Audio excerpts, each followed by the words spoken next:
Hello everyone, welcome back to my YouTube channel simple life with Pavi. ನಾನಿವತ್ತು ಪುದೀನ ಚಟ್ನಿನ ಮನೆಯಲ್ಲಿ ಯಾವ ರೀತಿ ಮಾಡೋದು ಅಂತ ತೋರಿಸ್ತಾ ಇದ್ದೀನಿ. ಇದು ಹೋಟೆಲ್ ಶೈಲಿಯಲ್ಲಿ ಇರುತ್ತೆ. ಹಾಗೆ ನೀವು ಇದನ್ನ ಬಿಸಿ ಬಿಸಿ ರೈಸ್ ಜೊತೆ, ಹಾಗೆ ತಂದೂರಿ ಜೊತೆ, ಇಡ್ಲಿ, ದೋಸೆ ಎಲ್ಲದ್ರ ಜೊತೆಗೂ ಇದು ಬೆಸ್ಟ್ ಕಾಂಬಿನೇಷನ್ ಅಂತಾನೆ ಹೇಳ್ಬೋದು. ಒಂದ್ಸಲ ನೀವು ಇದನ್ನ ಟ್ರೈ ಮಾಡಿ ಹೇಗಿತ್ತು ಅಂತ ನಂಗೆ ಕಮೆಂಟ್ ಮಾಡಿ. ಈ ಪುದೀನ ಚಟ್ನಿ ಮಾಡೋದಕ್ಕೆ ನಾನು ಏನೇನು ಇಂಗ್ರೀಡಿಯೆಂಟ್ಸ್ನ ತೊಗೊಂಡಿದ್ದೀನಿ ಅಂತ ನೋಡೋಣ. ನಾನಿಲ್ಲಿ ಪುದೀನ, ಕೊತ್ತಂಬರಿ, ಹಸಿಮೆಣಸಿನ್ಕಾಯಿ, ಶುಂಠಿ, ಬೆಳ್ಳುಳ್ಳಿ, ಕಡಲೆ ಬೀಜ, ಹಾಗೆ ನಿಂಬೆಹಣ್ಣು. ನಾನಿಲ್ಲಿ ಮೊದಲಿಗೆ ಕಡಲೆ ಬೀಜನ ಈ ರೀತಿ ಹುರ್ಕೊತಾ ಇದ್ದೀನಿ. ಕಡಲೆ ಬೀಜನ ಹುರ್ಕೊಂಡು ಇವಾಗ ಮಿಕ್ಸಿ ಜಾರಿಗೆ ಪುದೀನ, ನಾನಿಲ್ಲಿ ಒಂದು ಕಟ್ಟು ಪುದೀನನ ನೀಟಾಗಿ ತೊಳೆದು ವಾಶ್ ಮಾಡಿ ಹಾಕೊತಾ ಇದ್ದೀನಿ. ಪುದೀನಾಗೆ ಅದ್ರ ಜೊತೆ ಕೊತ್ತಂಬರಿ ಸೊಪ್ಪು, ಬೆಳ್ಳುಳ್ಳಿ ಒಂದು 4-5 ಎಸಳು, ಸ್ವಲ್ಪ ಶುಂಠಿ. ಇದಕ್ಕೆ ಸ್ವಲ್ಪ ಜೀರಿಗೆ ಬೇಕಂದ್ರೂ ಕೂಡ ಹಾಕೊಬೋದು. ಇದು ಕಂಪ್ಲೀಟ್ಲಿ ಆಪ್ಷನಲ್. ಹಾಗೆ ನಾನಿಲ್ಲಿ ಹುಣಸೆ ಹಣ್ಣನ್ನು ಬೆಳೆಸ್ತಾ ಇಲ್ಲ. ಇವಾಗ ಹಸಿಮೆಣಸಿನ್ಕಾಯಿನ ಹಾಕೊತಾ ಇದ್ದೀನಿ. ಲಾಸ್ಟಲ್ಲಿ ಲೆಮನ್ ಹಾಕೊತೀನಿ. ಸೊ ಅದಕ್ಕೆ ನಾನಿಲ್ಲಿ ಹುಣಸೆ ಹಣ್ಣನ್ನು ಬಳಸ್ತಾ ಇಲ್ಲ. ಈಗ ಹುರಿದಿಟ್ಕೊಂಡಿರುವಂಥ ಕಡಲೆ ಬೀಜನ ತಣ್ಣಗಾಗಿದ ನಂತರ ರುಬ್ಬೋದಕ್ಕೆ ಹಾಕೊತಾ ಇದ್ದೀನಿ.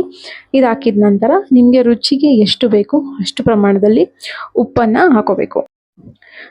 ಈಗ ಸಾಲ್ಟ್ನ ಆ್ಯಡ್ ಮಾಡಿಕೊಂಡೆ. ಮತ್ತು ರುಬ್ಬೋದಕ್ಕೆ ನೀರು ಇಷ್ಟನ್ನು ಹಾಕಿ ನೀಟಾಗಿ ಗ್ರೈಂಡ್ ಮಾಡ್ಕೋಬೇಕು. ಗ್ರೈಂಡ್ ಮಾಡ್ಕೊತೀನಿ. ಅಷ್ಟರಲ್ಲಿ ನನ್ನ ವೀಡಿಯೋನ ಯಾರ್ಯಾರು ಸಬ್ಸ್ಕ್ರೈಬ್ ಮಾಡ್ಕೊಳ್ದೆ ನೋಡ್ತಾ ಇದ್ದೀರಾ, ಬೇಗ ನನ್ನ ಚಾನಲ್ಗೆ ಸಬ್ಸ್ಕ್ರೈಬ್ ಮಾಡ್ಕೊಳ್ಳಿ. ಈಗ 1000 ಸಬ್ಸ್ಕ್ರೈಬರ್ಸ್ನ ಕಂಪ್ಲೀಟ್ ಮಾಡಿಬಿಡಿ. ಇವಾಗ ರುಬ್ಬಿರುವಂಥ ಚಟ್ನಿನ ನೋಡ್ತಾ ಇದ್ದೀರಾ. ಇವಾಗ ಇದಕ್ಕೆ ಒಂದು ಸಿಂಪಲ್ಲಾಗಿ ಒಗ್ಗರಣೆನ ಕೊಟ್ಕೊಳ್ಳೋಣ. ಒಗ್ಗರಣೆಗೆ ನಾನಿಲ್ಲಿ ಎಣ್ಣೆನ ಹಾಕೊತಾ ಇದ್ದೀನಿ. ಎಣ್ಣೆ ಬಿಸಿ ಆಗಿದ ನಂತರ ನಾನು ಇದಕ್ಕೆ ಸಾಸಿವೆನ ಹಾಕೊತೀನಿ.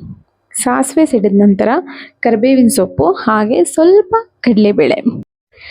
ಕಡಲೆಬೇಳೆನ ಹಾಕ್ಕೊಂಡು ಕಡಲೆಬೇಳೆ ಸ್ವಲ್ಪ ಫ್ರೈ ಆಗಬೇಕು. ಕಡಲೆಬೇಳೆ ಫ್ರೈ ಆಗಿದ ನಂತರ ಇವಾಗ ನಾನು ಕರಿಬೇವಿನ ಸೊಪ್ಪು ಇವಾಗ ಒಗ್ಗರಣೆ ರೆಡಿ ಆಗಿದೆ. ಇದನ್ನು ರೆಡಿ ಮಾಡ್ಕೊಂಡಿರುವಂಥ ಚಟ್ನಿಗೆ ಸೇರಿಸಿ ಮಿಕ್ಸ್ ಮಾಡ್ಕೊತೀನಿ. ತುಂಬಾ ಟೇಸ್ಟಿಯಾಗಿರುತ್ತೆ. ರೈಸ್ ಜೊತೆಗೂ ಕೂಡ ನೀವು ಸರ್ವ್ ಮಾಡ್ಬೋದು. ಹಾಗೆ ಇಡ್ಲಿ, ದೋಸೆಗೂ ನೀವು, ಹಾಗೆ ಚಿಕನ್ ಅಂದರೆ ತಂದೂರಿಗೆ, ಇದಕ್ಕೆಲ್ಲ ತುಂಬಾ ಚೆನ್ನಾಗಿರುತ್ತೆ. ನಾನಿಲ್ಲಿ ಗಾರ್ನಿಷಿಂಗ್ಗೆ ಸ್ವಲ್ಪ ಕ್ಯಾರೆಟ್ ತುರಿನ ಬಳಸ್ತಾ ಇದ್ದೀನಿ. ಹಾಗೆ ಇದನ್ನ ಮಿಕ್ಸ್ ಮಾಡಿಕೊಂಡು ತಿನ್ನೋದ್ರಿಂದ ತುಂಬಾ ಟೇಸ್ಟಿಯಾಗಿರುತ್ತೆ. ಮಧ್ಯ ಸ್ವಲ್ಪ ಸ್ವೀಟ್ ಕ್ಯಾರೆಟ್ನ ಯೂಸ್ ಮಾಡಿರೋದ್ರಿಂದ ಇದು ರುಚಿ ಕೂಡ ತುಂಬಾ ಚೆನ್ನಾಗಿರುತ್ತೆ. ಇವಾಗ ನಾನು ಇದು ಬಿಸಿ ಏನಿತ್ತು ಅದು ಕಂಪ್ಲೀಟಾಗಿ ಆರಿದ ನಂತರ, ಒಗ್ಗರಣೆ ಬಿಸಿ ಆರಿದ ನಂತರ ನಾನು ಇದಕ್ಕೆ ನಿಂಬೆ ರಸವನ್ನು ಎಂಟ್ಕೊತಾ ಇದ್ದೀನಿ. ನಾನಿಲ್ಲಿ ಅರ್ಧ ಓಡು ನಿಂಬೆಹಣ್ಣನ್ನು ತೊಗೊಂಡಿದ್ದೀನಿ. ಸೊ ಒಂದ್ಸಲ ನೀವು ಇದನ್ನ ಟ್ರೈ ಮಾಡಿ. ಜಸ್ಟ್ ಓನ್ಲಿ 5 ಮಿನಿಟ್ಸಲ್ಲಿ ಆಗಿಬಿಡುತ್ತೆ ಈ ಚಟ್ನಿ.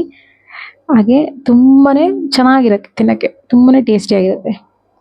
ಸೊ ಟ್ರೈ ಮಾಡಿ ಹೇಗಿತ್ತು ಅಂತ ನನಗೆ ಕಮೆಂಟ್ ಮಾಡಿ. Thank you so much.